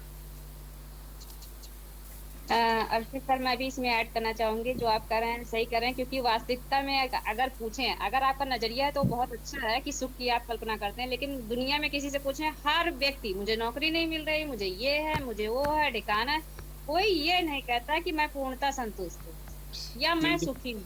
लेकिन अगर इंद्रेश सर का नजरिया देखा जाए, हाँ दुनिया सुखदायक भी है। सर भगवान ने जो ये जन्म दिया है इसको पूर्ण करना है, अष्टांगिक मार्ग, और यही उन्होंने कहा था कि अगर ईश्वर ने जन्म दिया है तो आप इस सब मामले से दुख को दूर करिए और सुख दुख का अंत इसलिए उन्होंने कह दिया दुख का अंत है। अगर दुख का अंत है इसका मतलब सुख है। हाँ दुख अच्छा, का हमने है। एक और बात बताई, जैसे ही व्यक्ति का जो जन्म होता है और संसार में जैसे ही उसका जन्म हुआ तो ये मेरा वो तेरा और वो सांसारिक चीजों में जकड़ जाता है। फिर वो बस उन्हीं की जो चीजें होती है उनको पूर्ण करने में पूरा जीवन चला जाता है। लेकिन असल में ये जिंदगी थोड़े होती है व्यक्ति की, जरूरी थोड़े है कि वो सब इतना बड़ी बिल्डिंग बनवाए और दुनिया की चीजें करे। असल में जीवन ये नहीं है।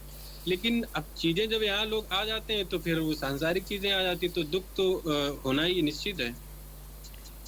तो अब अध्यक्ष जैसे सर अगर अध्यक्ष सर आज की बात करें, अगर साइंस और टेक्नोलॉजी की बात करें, तो हम लोग अगर टेक्नोलॉजी का यूज कर रहे हैं या फर्टिलाइजर की बात करें, जैसे आज के समय में अगर मतलब पहले जब हम लोग कृषि करते थे तो पहले 2 कुंटल या 1 कुंटल प्रति बीघा में गेहूं होता था, ठीक है। लेकिन आज वही 5 कुंटल 6 कुंटल होता है। लेकिन जब वहां पे हम लोग कृषि में केमिकल का यूज करते हैं तो कहीं ना कहीं वो बॉडी में जाता है किसी ना किसी तरीके से, अब वो भी एक दुख का कारण बनता है क्योंकि इतनी सारी बीमारियां फैल रही, हम लोग समझ नहीं पा रहे हैं। तो जो चीज सुख है, जो हमको दिखता है बाहरी तौर से कि नहीं ये हमारे सुख में है, निश्चित तौर से हमारे लिए दुख का कारण बनती है। तो सर ये कहा जाए कि केवल हम एक ही चीज कहें, हम सुखमय की कल्पना न करें, सिर्फ कहा जाए कि संसार दुखमय है और हमारा जीवन दुखमय है। हम सुख की मतलब हमको कभी सुख की प्राप्ति हो नहीं सकती है। सर अगर दूसरा जी सर, इंद्रेश जी। सर। देखिए कि दुखों का अंत है, इसको मत भूलिए। दुखों का अंत है, क्यों आप इसे भूल रहे हैं? जब वो नहीं, अंत ठीक हो है, ही लेकिन मेरा कॉन्सेप्ट एक बार फिर समझ लीजिए थोड़ा सा, आप लोगों को ये बात जी इंद्रेश जी इंद्रेश जी, मैं आपके सवालों को समझ चुका हूँ और बताने का प्रयास करूंगा। और सर ने भी बताया कुछ, अभिषेक सर ने भी बहुत प्रयास किया। बेसिकली आप जब बात करते हैं कि बुद्ध ने कहा कि जो संसार उन्हें सिर्फ बिल्कुल दुखमय की बात करते हैं, और आप इसमें जो पढ़ा होगा कि 4 वाक्य इस बात का खंडन करता है। जी सर जी बिल्कुल ना, कि 4 वाक्य इसे नहीं मानता है। लेकिन अगर आप 4 वाक्य के इस खंडन के बाद अगर बौद्ध दर्शन से या किसी भी भारतीय दर्शन से आप उनके विद्वानों अगर आप मत पढ़ेंगे या समझेंगे तो निष्कर्ष यही निकलेगा कि संसार को का यथार्थ सुख समझना ही होता है। क्योंकि उन लोग क्या होता है कि बेसिकली वो अदूरदर्शी होते हैं, बहुत ज्यादा दूर तक नहीं सोचते हैं। वो गौतम बुद्ध ये कहना चाहते थे कि सांसारिक सुख वास्तविक जो सुख नहीं है, वे क्षणिक होते हैं। क्योंकि जब क्षणिक होते हैं तो जाहिर सी बात है जो हमारा जीवन है ऑलरेडी दुखमय है ही है, ठीक है ना। क्योंकि उनके नष्ट हो जाने पे क्या होता है, दुख ही होता है। और जब दुख हो जाता है, वो नष्ट हो जाता है, तो जाहिर सी बात है ऐसे दुखों के बार बार जब खोने की डर बनी रहती है तो क्या होगा, परिस्थितियां हमारे मन स्थिति में क्या स्थिति बनेगी, दुख बना रहेगा, दुखमय बना रहेगा। पता नहीं ये चीजें हमसे खो न जाए, कहीं नष्ट न हो जाए, कहीं खत्म न हो जाए, या इस तरीके से अनेक दुख बने रहते हैं। तो वास्तविकता जो फाइनली हम देखते हैं इसका स्वरूप क्या निकलता है, ये क्या है, दुख के परिणाम ही तो हैं। आपको लग रहा है कि अभी हम बहुत स्वस्थ हैं, पता नहीं अगले 10 मिनट बाद क्या हो जाए, बीमार हो जाएं, कहीं ट्रेवलिंग पे जाने कोई बात हो जाए तो क्या है, हम पढ़ रहे हैं नौकरी मिल जाएगी तो अच्छी बात है, लेकिन प्रयास किसके लिए कर रहे हैं, हम अच्छे के लिए। लेकिन अगर परिणाम क्या हो जाता है, दुखद आ जाएगा, तो जीवन क्या है आपका, दुखमय तो है। जो सर आपने कहा कि नौकरी के लिए सर प्रयास कर रहे हैं, तो सर यही तो एक सुख की जो अभिलाषा है वही तो हमें प्रेरणा देती है कि हम अपने जीवन को या जो अपने जीवन के प्रति उत्साहित जो भी कार्य करना है तो फिर सुख की इच्छा करते हैं ना, यही चीज है। गौतम बुद्ध की बात करते हैं, गौतम बुद्ध दर्शन की बात करते हैं, जो बात बताता हूँ जो सर आपकी कट कर तुम भारतीय दर्शन ये कहता है, हाँ बोलो। अभी आ रही है? हाँ क्लियर आ रही है। भारतीय दर्शन बेसिकली क्या बात करता है, बौद्ध दर्शन छोड़ दीजिए, भारतीय दर्शन की जब आप पृष्ठभूमि देखेंगे तो भारतीय दर्शन कहता है कि मोक्ष की प्राप्ति करना हमारा परम सुख है, परम धर्म है, परम कर्तव्य है, अब अंतिम निष्कर्ष है। तो जब मोक्ष के प्राप्त करने के लिए जितने भी मार्ग बताए गए हैं अलग अलग धर्मों की, ये बौद्ध दर्शन आप न देखिएगा। हाँ जब उन रास्तों को अपनाते समय और बीच में उस मोक्ष की प्राप्ति का जो परम लक्ष्य आपको दिखाई जा रहा है, जो एक लक्ष्य भेदना है आपको, वहां तक की यात्रा तय करना है, अगर बीच में कोई समस्या आती है तो क्या मोक्ष की प्राप्ति वास्तविक रूप से कर पाएंगे? अगर कर पाते हैं तो आपका सुखमय हो जाएगा। अगर उन बीच के उसको मोक्ष की प्राप्ति को पकड़ने के रास्ते में जितने भी व्यवधान आएंगे वो आपके कारण क्या हो सकते हैं? वो कहीं न कहीं दुखों का कारण ही तो हो सकते हैं जो आप प्राप्त नहीं कर पाएंगे। और जब बौद्ध दर्शन भी करते हैं, जब उन्होंने 4 अर्थ के बारे में अभिषेक सर ने इसको डिस्क्राइब किया तो उन्होंने सबको बताया। उन्होंने ये नहीं कहा बेसिकली हम लोग करते क्या है, अनुसरण करते हैं, अनुसंधान नहीं करते हैं, अनुसरण करते हैं कि। लेकिन गौतम बुद्ध ने क्या किया था? वो भी अनुसंधान किए थे, अनुसरण और अनुकरण नहीं किए थे। क्योंकि अनुसरण करते तो जो 4 उनके दुख के कारण थे उन्होंने सभी को बताया। जैसो सर अभी बात चर्चा कर रहे थे कि 12 यानी 12 कि सभी के पीछे को उन्होंने कारण बताया कि उपादान है तो उपादान का कारण भी है, तृष्णा है तृष्णा का कारण भी है, वेदना है वेदना का कारण भी है, नाम रूप का नाम है तो नाम रूप का कोई कारण भी होगा। तो कारणों के पीछे मतलब दुख तो है लेकिन दुख के पीछे कारण क्या है? अगर उस कारण को आप जान जाओगे तो आपका जीवन आपके लिए सुखमय भी हो सकता है, दुखमय भी हो सकता है, लेकिन आप उस कारण को जानिए। उन्होंने ये कहा है कि देखिए मैं मेरे जो सिद्धांत है, मेरे जो बताए हुए मार्ग हैं, आप उसमें आंख मूंद के अंधभक्ति करके चलने की जरूरत नहीं है। उन्होंने कहा ना कि दीपो भव, अपना प्रकाश स्वयं बने। तो आप उस मार्ग को अपनाते हुए, मेरे सिद्धांत को अपनाते हुए, लेकिन आपके अपने कुछ मूल्य हैं उनको स्थापित करते हुए ही आप काम करिए। ये नहीं कि जैसा हम कर दिए वैसे आप करने शुरू कर दीजिए। इसीलिए इनको तथागत गौतम बुद्ध कहा गया है। जी सर, जी सर, जी सर, ऐसा ही लगभग कई उसमें जैसे अपने जो वैदिक हैं उसमें भी अहम ब्रह्मास्मि शब्द का जो प्रयोग किया गया है, जो अहम जो गौतम बुद्ध ने अपने आप को प्रज्वलित करने के लिए कहा गया है, ये सभी में कहा जाता है। बस समझने का फेर है। और अगर आप दुख के कारणों को समझेंगे तो वही जो आप दुख समझ रहे हैं और निस्वार्थ भाव से काम करेंगे और तो आपको दुख का एहसास नहीं होगा। जैसे आप मान लीजिए आप एग्जाम दे रहे हैं, ठीक है, आप अपना परिश्रम कर रहे हैं, चाहे फल आए चाहे ना आए, दुख कब नहीं होगा? जितना आया उससे आप क्यों संतुष्ट होंगे? क्योंकि आपने जितनी मेहनत की उतना आपने प्राप्त किया, तो आपको ना दुख हुआ ना सुख हुआ। और अगर आपको अत्यधिक प्राप्त हो गया तो आपको सुख मिल गया, भाई चलो हमको प्रॉफिट से ज्यादा मिल गया। अगर कम मिल गया तो दुख हो गया। तो ये होता है।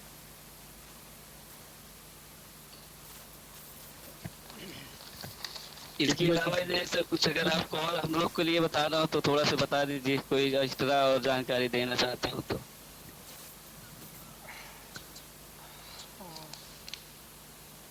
ठीक है। जैसे हम लोगों ने बौद्ध धर्म था, बौद्ध दर्शन है, ये सब चीज़ों का अंत हो चुका था जब लगभग जब मुस्लिम आक्रांता लोग आते गए। मतलब यहाँ पर हम थोड़ा फाइनल करते हैं तो वहाँ पर अंत हो गया है।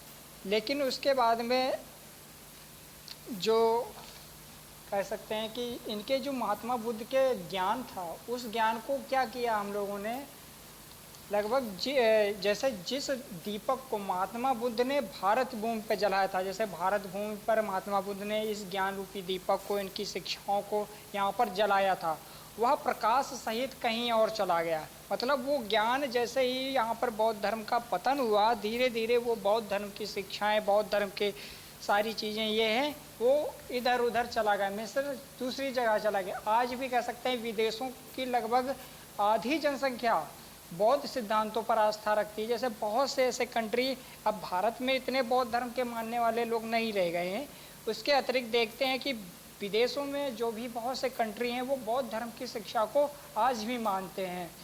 तो क्या हुआ कि अब हम लोग आधुनिक समय में क्या कर रहे हैं, वर्तमान समय में आधुनिक भारत में पुनः हम बौद्ध धर्म की पुनर्स्थापना का प्रयास कर रहे हैं।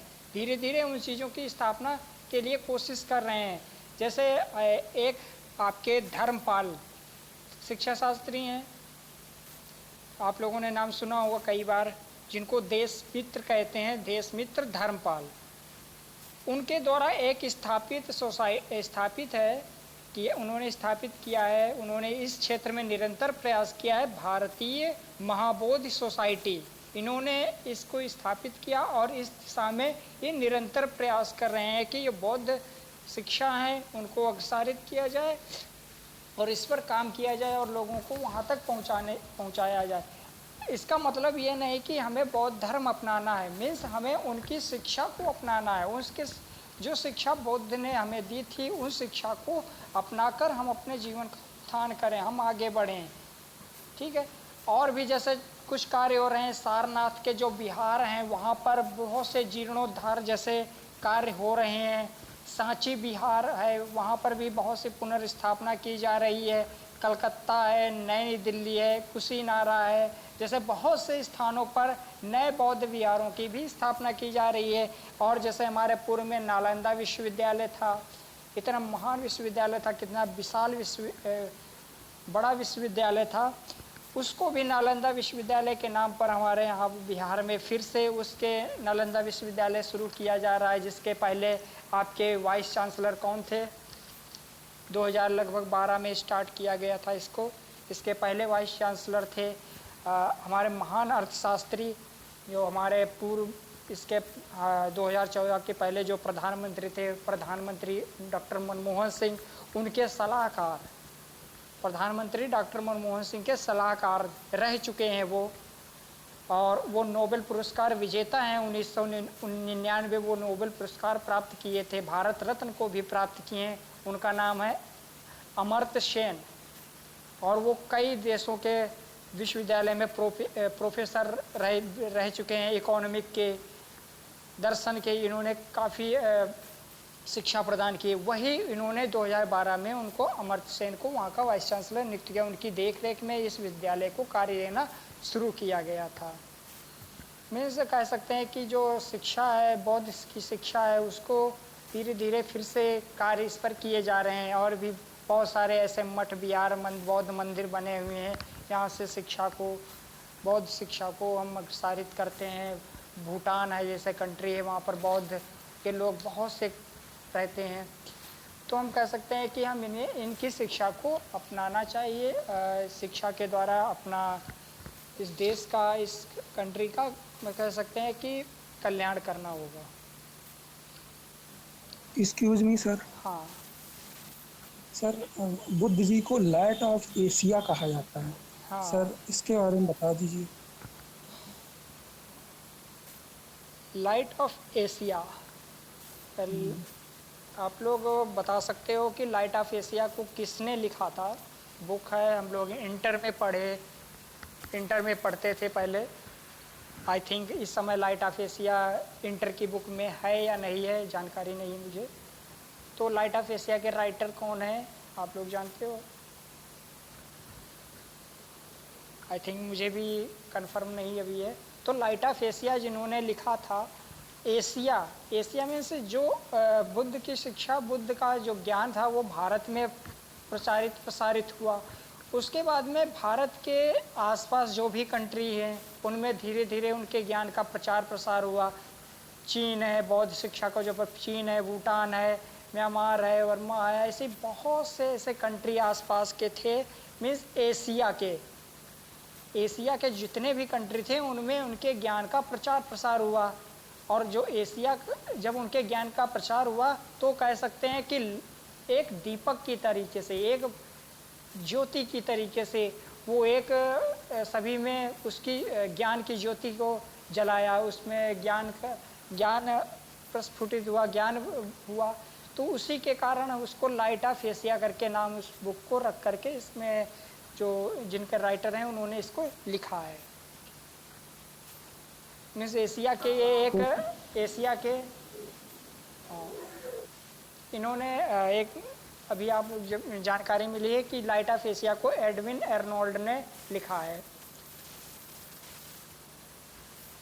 एडविन एर्नोल्ड, ठीक, इन्होंने ये लिखा है। तो इन्होंने इसी कारण से लिखा है कि जो एशिया में इन्होंने अपने ज्ञान का प्रचार प्रसार किया, उसी कारण इनको लाइट ऑफ एशिया के नाम से बता दिया गया है। Okay, thank you sir.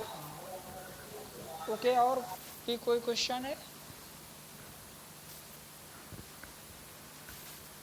वैसे आप पढ़ना चाहो तो बहुत कुछ पढ़ सकते हो इसमें, और आप लोग फिर नेक्स्ट ईयर भी इस चीज़ों को पढ़ोगे। आप फर्स्ट पेपर में हिस्टोरिकल पर्सपेक्टिव में यही सारी चीज़ें आएंगी।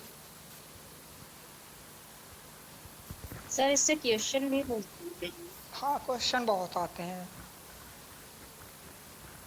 ये काफ़ी इम्पोर्टेंट टॉपिक है। बौद्ध बौद्ध धर्म, बौद्ध दर्शन इम्पोर्टेंट तो सभी हैं, मीन्स इसके बारे में और भी कह सकते हैं कि ये जो बौद्ध धर्म की शिक्षा है वो हम कह सकते हैं भारत के अलावा कहाँ कहाँ कंट्री में प्राप्त हुई है, कहाँ कहाँ होती है इसकी शिक्षा। जैसे सिंघल है, बर्मा म्यांमार आप लोगों को बताया भी है, श्याम है, जावा है, तिब्बत है, चीन है, कोरिया है, मंगोलिया है, जापान है, ऐसे बहुत से कंट्री में वहाँ पर इनकी शिक्षा मिलती है। यहाँ शिक्षा इनके बारे में आप सुन सकते हो। सर जैसे सर इन्होंने महिलाओं की शिक्षा के बारे में सर बताया था कि शुरुआत में सर संघ में इन्होंने प्रवेश नहीं देते थे। हाँ। लेकिन बाद में सर इन्होंने जीना शुरू किया। हाँ। लेकिन सर उन्होंने तो बताया कि अगर महिलाओं का अगर हमारे धर्म में संघ में प्रवेश नहीं होता तो हमारा जो धर्म है 1000 वर्षों तक चलता, और इनके प्रवेश के कारण जो है 500 वर्ष तक ही चल पाएगा। हाँ। जबकि सर वर्तमान में देखा जाए तो महिलाएं हर क्षेत्र में पुरुषों से जो है कंधे से कंधा मिलाकर चलने में सक्षम हैं। हाँ। तो सर उस समय उनके ऐसे विचार उनके मन में ऐसा क्यों आया, या उसके बारे में सब कुछ अगर जानकारी हो तो। ऐसा मान सकते हैं कि आप लोग जैसे बात करते हो कि 1000 वर्ष तक, जैसे आपने बताया 1000 वर्ष तक चलता बौद्ध धर्म, हम कह सकते हैं 1000 नहीं, आगे 10,000 वर्ष तक भी चल सकता। लेकिन जब स्त्रियां प्रवेश करेंगी बौद्ध में तो वहाँ पर क्या कहते हैं कि 500 वर्ष भी नहीं चलेगा। मीन्स कह सकते हैं कि जब बौद्ध मठ में स्त्रियां आ रही हैं तो एक कह सकते हैं कि वहाँ पर जो भिक्षु हैं जो वहाँ पर रहते हैं सभी लोगों के अंदर मीन्स कह सकते हैं कि एक प्रकार से विलासता जैसी चीज़ें आने लगेंगी धीरे धीरे। तो इसी प्रकार से उन्होंने ये बात कही थी। जैसे हम लोग कहते हैं कि आज वर्तमान में स्त्रियां आगे बढ़ रही हैं, हम लोग देखते हैं कितने वर्षों से हम लोग स्त्रियां और पुरुष एक साथ है या लड़के लड़कियां एक साथ शिक्षा ग्रहण कर रहे हैं। अभी कितना समय हुआ है आप लोग देखते हो। अभी कुछ समय पहले, ज़्यादा दिन नहीं जाते, कुछ समय पहले ही देखते हैं कि स्त्रियां और पुरुष अलग अलग शिक्षा ग्रहण करते हैं। मैं मीन्स कह सकते हैं स्त्रियां शिक्षा ही नहीं ग्रहण करवाई जाती थी, उनको शिक्षा से दूर रखा जाता था। बहुत सी ऐसे क्षेत्र थे उनमें उनको आने ही नहीं दिया जाता था। ये कह सकते हैं वर्तमान समय में भी कुछ ही समय से ये सारी चीज़ें एक समानता का हक मिलता चला आ रहा है। अब ये कितना सक्सेस होता है आगे चल के, कितना और भी सक्सेस हो रहा है, ये सब आगे की बात है। लेकिन जो अभी देखते हैं अभी तो सफलता कहीं ना कहीं मिल रही। वैसे ही कह सकते हैं पुराने समय जो बौद्ध दर्शन था उसमें भी यही बात है कि इसके पतन का कारण भी यही हुआ कि जब बौद्ध मठ में स्त्रियां आना शुरू हुई उस समय ये सब चीज़ों का ये भ्रष्ट भिक्षु थे वो भ्रष्ट है जैसे आचरण करने लगे। जैसे वहाँ पर बहुत सी धनराशि भी प्राप्त होने लगी और जो भिक्षुणियाँ आने लगी उनसे वो आनंदमय विलासतापूर्ण जैसे जीवन भी व्यतीत करने लगे। जैसे बिहार जो मठ थे उनमें शुद्ध सात्विक वातावरण जो पहले था वहाँ पर वो वातावरण एक प्रकार से असात्विक रूप में बनने लगा और धीरे धीरे ये एक विलुप्तता की ओर चलता गया। सर वैसे ये विचारधारा पर निर्भर करता है, व्यक्ति ये जैसा बना लेता है। सर जैसे परिवार में व्यक्ति रहता है, सगा भाई रहता है, बाप रहता है, कोई भी रहता है सर, बिल्कुल भावना नहीं बदलती। लेकिन हाँ। सर जब दिमाग ही व्यक्ति का खेल है तो फिर वो बनाएगा वैसी धारणा। सर जो ये इंद्रेश सर ने क्वेश्चन पूछा वो यहाँ तक है। अगर आप मानते हैं तो आप बिल्कुल भी डगमग नहीं होंगे, और अगर आप नहीं मानते हैं तो आप बगल में भी डगमग हो जाएंगे। वही हाल है। हाँ, यही कह सकते हैं। क्वेश्चन बिल्कुल सही है। और इसका रीजन सर, इसका एक रीजन और हो सकता था। हाँ बताइए। इसका रीजन एक ये हो सकता था क्योंकि जो बौद्ध संघ हुआ करते थे उस समय तो वो कहीं ना कहीं जन कोलाहल से दूर हुआ करते थे। दूसरी चीज ये थी क्योंकि जो बौद्ध भिक्षु हुआ करते जो शिक्षा देते थे वो सिर्फ पुरुष हुई थे। तो और जो बौद्ध संघ हुआ करते थे वो जन कोलाहल से दूर थे, और वहाँ पे सिर्फ जो विद्यार्थी हुआ करते थे सिर्फ लड़के थे। अब महिलाओं को पहले तो महिलाओं की स्थिति ये थी कि पहली बात तो सभी महिलाएं शिक्षा ग्रहण करने के लिए सबको भेजा ही नहीं जाता था। आज की स्थिति अलग है, हाँ लेकिन उस समय की स्थिति थी। लेकिन जो कुछ महिलाएं, अब जैसे 100 लड़के एक जगह पढ़ रहे हैं और वहीं पे 5 लड़कियां हैं और जन कोलाहल से दूर है, तो एक स्थिति गौतम बुद्ध जी ने ये सोचा होगा, मुझे लगता है ऐसा, कि कहीं ना कहीं एक अव्यवस्था देखने को मिल सकती है। भले ही अभी कितना भी अनुशासन हो, लेकिन एक समय ऐसा आएगा जब भले ही किसी भी तरीके की समस्या है, लेकिन इसमें समस्या आ सकती हैं। हाँ तो ये भी 2-3 कारण सर हो सकते थे। Sure sure.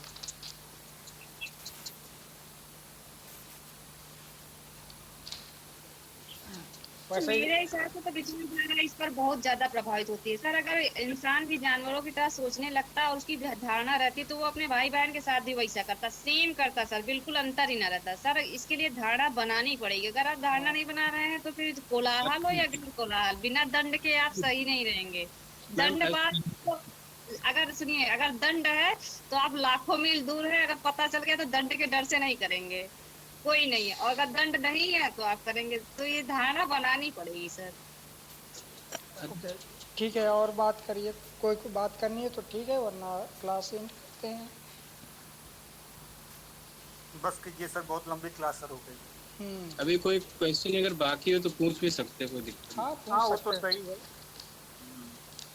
वैसे मेरे लिए तो बहुत सी इसमें चीज़ों के फायदे, खत्म होने वाला नहीं है, चीजें तो बहुत हैं। इसको बिल्कुल बहुत शॉर्टकट में पढ़ाया है। हाँ बहुत सारा जितना हुआ है। तो ये आपके जितने भी दर्शन के इधर के टॉपिक हैं, आई मीन्स जो आपके बौद्ध दर्शन है, जैन है और इस्लाम है, इनमें आप लोग पढ़ोगे तो बहुत मैटर मिलेगा। और इधर जो आपके आस्तिक दर्शन नास्तिक दर्शन है, इनमें भी अगर पढ़ोगे बहुत मैटर मिलेगा। हर एक टॉपिक पर आप 15 दिन तक चर्चा की जा सकती है। इन एक टॉपिक पर इनके बारे में पढ़ा जा सकता है, समझा जा सकता है, और सारी चीज़ें इम्पोर्टेंट होंगी।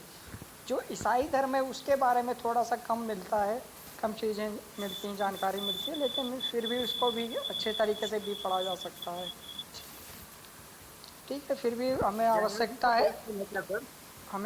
है जल्दी समाप्त करने की, तो जल्दी समाप्त करेंगे। हाँ आप बोलिए अंग्रेज। सर वो कह रहे थे सर, जैन धर्म में भी सर बहुत कम मैटर है क्या सर, ज्यादा कुछ नहीं? नहीं, जैन में तो बहुत मैटर है। उसकी तत्व मीमांसा आप पढ़ने पे आ जाओगे। तत्व मीमांसा में ही आपको 4-5 दिन लग जाएंगे पढ़ने के लिए, क्योंकि उसमें पार्टीशन किया गया है, और हर पार्टीशन, इतना पार्टीशन उसका एक चित्र के द्वारा दिखाया गया है। उसमें हर एक को आप व्याख्यायित करोगे, उसके बारे में जानोगे, तो मुझे नहीं लगता वो इतनी जल्दी समाप्त हो सकता है। जैन दर्शन में तो बहुत आपको मैटर मिल जाएगा। और उस सर बौद्ध, जैन और इस्लाम तीनों सर बहुत बड़ी बड़ी टॉपिक सर हैं। हाँ, और उसके न्याय दर्शन भी है ना, तो न्याय दर्शन में भी बहुत से बड़े टॉपिक हैं। जब जैन दर्शन में जाओगे वहाँ पर अस्तिकाय नास्तिकाय आएगा। अस्तिकाय में फिर डिवाइड करोगे, फिर उसके जो पार्ट होंगे फिर उन पार्टों को आप डिवाइड करोगे, फिर पार्ट आएंगे उन पार्टों को भी डिवाइड करोगे। ऐसे ही अनास्तिकाओं को भी पार्टों में पार्ट ऐसे करके बहुत से डिवाइडेशन हैं, और सबके बारे में बात करेंगे तो काफ़ी समय लगता है। उसके बाद में तत्व मीमांसा, ज्ञान मीमांसा, आचार मीमांसा की बात करोगे, फिर उसमें त्रिरत्न आएंगे, पंचमहाव्रत आएंगे, और भी बहुत सी चीज़ें इसमें आपको मिल जाएंगी समझने को। ज्ञान के साधन क्या हैं, ज्ञान प्राप्त करने के लिए चीज़ें आ जाएंगी, ये सब चीज़ें इसमें आएंगी। ठीक है, तो समय आएगा इसमें बारे में भी बात करेंगे। सर जी बौद्ध दर्शन, हाँ सर जी जैसे बौद्ध दर्शन है तो बुद्ध लोग उसका अनुसरण करते हैं, जैन वाले जैन का करते हैं, तो सर न्याय दर्शन का अनुसरण कौन करता है? न्याय दर्शन, ये देखो जैन बौद्ध ये सब, जैन बौद्ध और इन लोगों ने अपना एक अलग संप्रदाय बना लिया। जैसे हिंदू धर्म जैसे बन गया, इस्लाम धर्म बन गया, ऐसे ही जैन धर्म बौद्ध धर्म बन गया। न्याय ये क्या है, ये आस्तिक दर्शन में आता है तो ये मानने वाले हैं। न्याय दर्शन के जो पहले थे वो मानते थे, अब न्याय दर्शन जैसा कोई धर्म नहीं रहा, धर्म नहीं है वो। एक हम इसको हिंदू धर्म के लोग हैं जो पढ़ते हैं, वही न्याय दर्शन के न्याय दर्शन की जो शिक्षाएं हैं वही हिंदू धर्म में मानते हैं।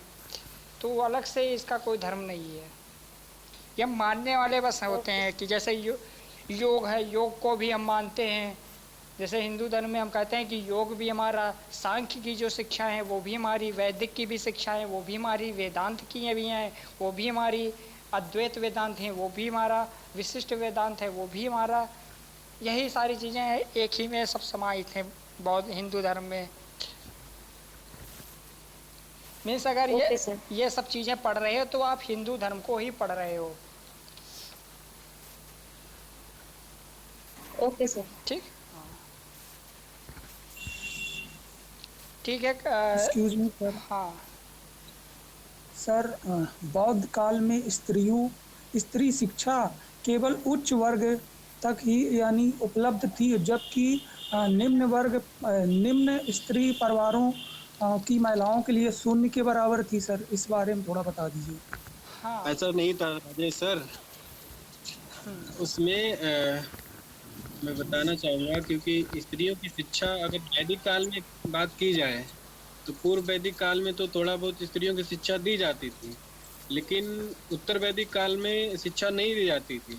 वहीं पे बौद्ध दर्शन की अगर बौद्ध काल की बात करें तो स्त्रियों, चाहे वो किसी भी समाज की स्त्री हो, किसी भी धर्म, मतलब उसको, मतलब अगर स्त्री शिक्षा ग्रहण करना चाहती है, वो किसी भी समाज की हो, चाहे वो उच्च वर्ग की हो चाहे निम्न वर्ग की, सबको शिक्षा का समान अधिकार था।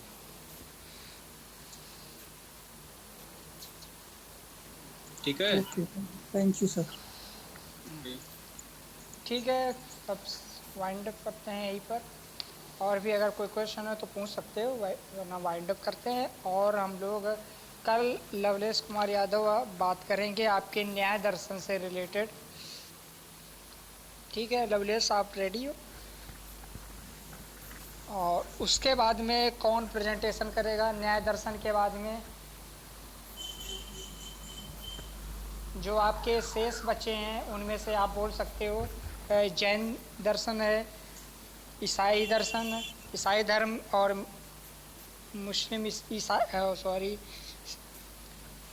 इस्लाम दर्शन, इस्लाम, जैन और ईसाई, तीन में से कोई करना चाहेगा वो बोल सकता है न्याय दर्शन के बाद में। और इसके बाद में मतलब जिसका भी रेडी हो वो कर सकता है। अब वेट मत कीजिए कि वो उनके बाद में हम करेंगे, अब जिसको भी करना है फर्स्टली वो कर सकता है। आप इधर 5th यूनिट में जाएंगे, वैल्यू एजुकेशन करना चाहे वो कर सकता है, और ह्यूमन राइट्स है और पीस ऑफ एजुकेशन है, ये सारी टॉपिक हैं। ये जो भी करना चाहे वो बोल दे न्याय दर्शन के बाद में, और जब करें तो मैसेज भी कर दे। ओके ठीक है sir, thank you. Okay, thank you sir. ठीक ठीक ठीक, Thank you, sir. Okay thank you sir. Okay.